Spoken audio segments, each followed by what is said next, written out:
pwedeng ipatawag. Kasi nga, si Saldico, ilang beses namang nabanggit ang pangalan.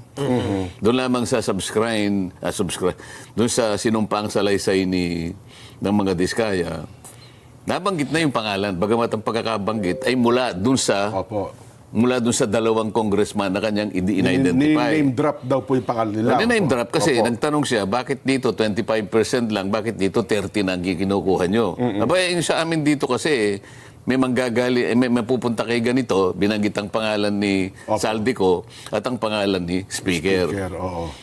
So pagkatapos noon, sabi ko, maliban pa dyan, nakita mo naman si Toby Chanco, nagpasya naman na mag-testify.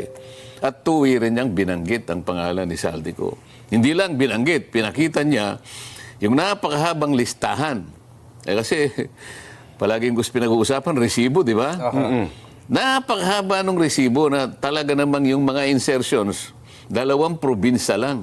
2 probinsya lang.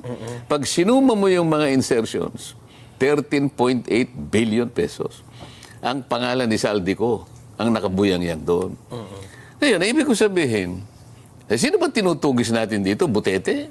Pauwiin mo. Oo, ganyan gagawin ko. Halimbawa, pag ayaw niyang bumalik, o di kansilahin yung passport. Ganun ang gusto ko na direksyon sana.